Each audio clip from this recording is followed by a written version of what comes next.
history lovers, welcome to This Tweet in History, the Week in Review, podcasting to you on tape delay from our North America studios. Here are your top stories for the week ending January 30th, 2010. World Dateline Canada, January 24th, 1978. Soviet nuke satellite falls from the sky onto Northwest Territories. The backstory. In a case of failure on top of failure, the Russian Cosmos 954 satellite, with its onboard nuclear reactor, failed to reach its intended orbit and eventually fell to Earth. In secret discussions, the Soviets apprised the United States government of the situation, but claimed that the satellite was completely destroyed upon re-entry.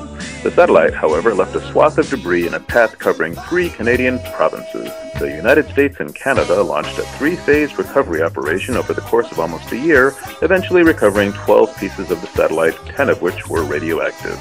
The Soviet Union paid the Canadian government $3 million Canadian for the cleanup, less than half what Canada billed them for actual and future expenses. Sports, Dateline Melbourne, January 27th, 1996. Celeste gets her Grand Slam groove back down under. The backstory. I'm back in the saddle.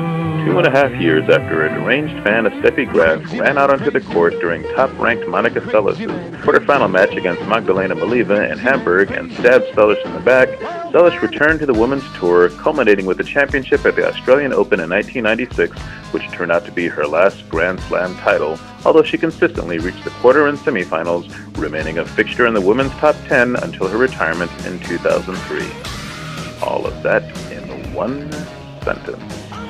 Things that make you go, Dateline, England, January 30th, 1661. Cromwell, dead 3 years, is executed on the anniversary of and in retribution for Charles I's execution. The backstory.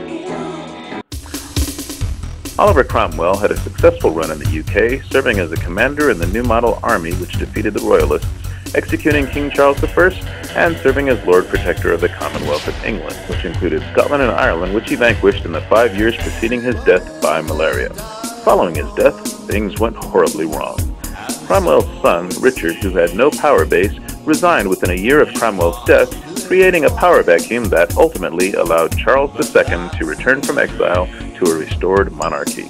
Charles II had Cromwell and 2 of his compatriots disinterred and hung on the anniversary of his father, the king's execution, 3 years after Cromwell's death. Cromwell's head was displayed on a pole and his body tossed into a pit. This week's birthdays: January 21st, Olympic gold medalist Mary Lou Retton. January 25th, Philippine President Corazon Aquino. January 26th, 5-star General Douglas MacArthur. January 27th, author Lewis Carroll. January 28th, painter Jackson Pollock. January 29th, Olympic gold medalist Greg Louganis. And January 30th, U.S. President Franklin Delano Roosevelt. Thank you for joining us for This Tweet in History, the Week in Review. Be sure to follow us on twitter.com/Histortweet and check our archives at histortweet.blogspot.com.